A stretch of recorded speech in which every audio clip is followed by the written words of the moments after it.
आपण रस्त्यावरचीच लढाई लढणार आहे आणि या राज्यातले मराठी सुद्धा कठोरपणानं कणखरपणानं ही लढाई लढून जिंकणार सुद्धा आहेत. आता रस्त्यावरची लढाई आणि सरकारच्या समोरासमोर लढून लढाई आम्ही जिंकणारच आहे. परंतु आजचं पत्रकार परिषदेचं कारण हे आहे की आज 12-13 दिवस होऊन गेले. सरकारनं त्या दिवशी सांगितलं होतं आणि देवेंद्र फडणवीसांचा निरोप सुरेश धसने दिला होता की आम्ही हे तात्काळ मागण्या मान्य करतो म्हणून. तात्काळचा अर्थ असा होत नाही की त्याला 12-13 दिवस लागतील म्हणून. आज 13-14 दिवस झालेत आता की शिंदे समिती गठीत केलेली नाहीये, ती पण सुरू केली नाही. वंशवळ समिती गठीत केली नाही. मनुष्यबळही वाढवून दिलं नाही. मुडीलिपी अभ्यासकांचं, फारशी भाषेवाल्यांचं हे कुठलंही काम केलेलं नाही. एकही केसेस आणि ती प्रक्रिया आणखीन सुरू केली नाही. त्यांनी गॅजेट त्यांच्या शिंदे समितीकडे असून सुद्धा गॅजेटही आणखीन घेतलं नाही. ते घेतलं नाही, आणखीन गॅजेट असूनही घेतलं नाही.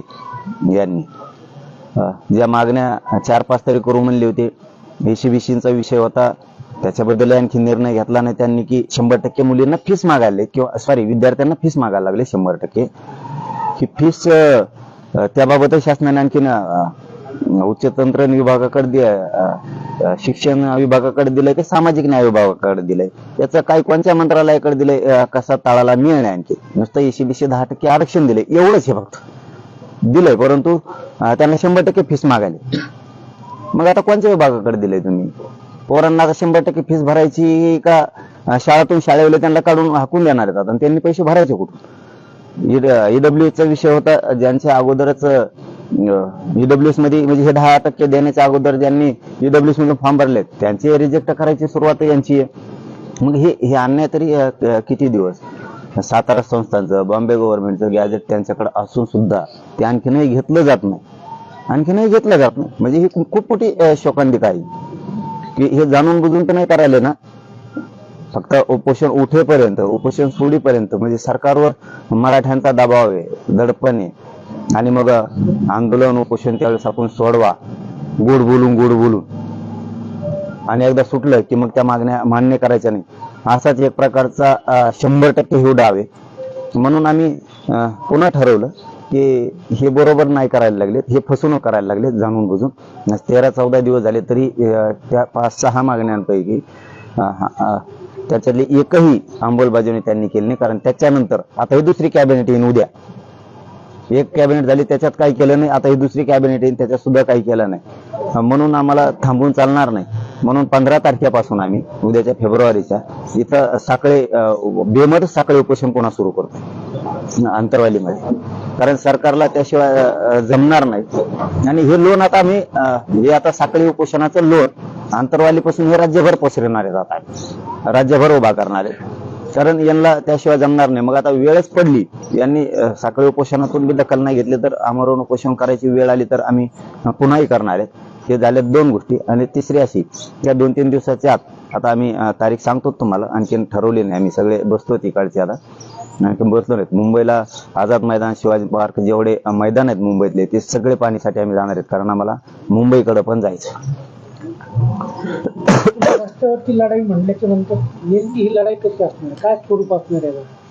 आणखीनही आमची इच्छा आहे की सरकार देईल, म्हणून आम्ही ते सांगत नाहीये. रस्त्यावरची लढाई म्हणजे काय त्यावेळेस प्रत्यक्षच बघायला मिळणार आहे सरकारला पण आणि राज्याला पण.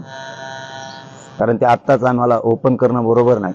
कारण रस्त्यावरची लढाई जर मराठी लढायला लागली तर सरकारला भयंकर त्रास होईल त्याचा. म्हणजे काय, मी ते आंदोलन आता खूपच वेगळं असणार आहे. कारण लोक जर एकदा राज्यातले बसले आणि त्यांनी जर एकदा राज्य जाम करायला चालू केलं तर ते उठणारच नाही.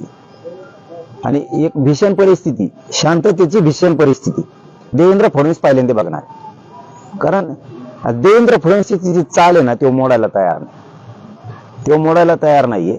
त्याचे जे चाल आहे द्वेषाची, मराठा द्वेषाची, ते सोडायला तयार नाही. कारण आपण किती येतोय, काय म्हणतात ना जुनी म्हण आहे बघा, एखाद्याच्या नरड्यात किती हात घाला ते कोरडात निघतो. तसं याला किती सांभाळा मराठ्यांनी, शेवटी असं वाटतं की हे मगरूरच आहे, हे मराठा द्वेषी आहे, हे आकाशानं बरबादलेलं आहे पुरं.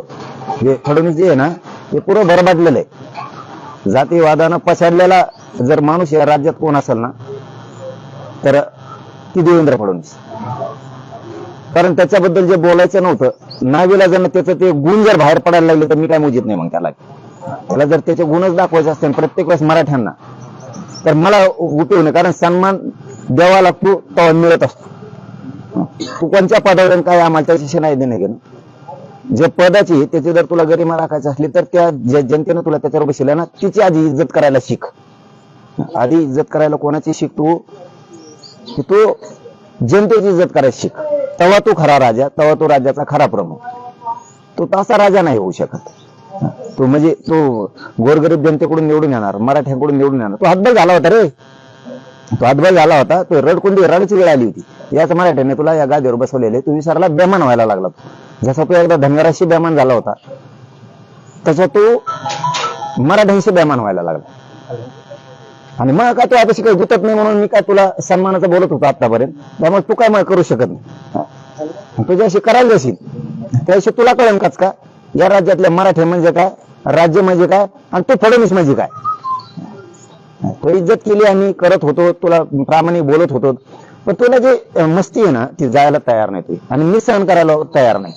कारण तू ह्या पोरीसाठी एक शब्द ओलांडून तू सागर बंगल्यावर राहायला जाऊ शकत नाही.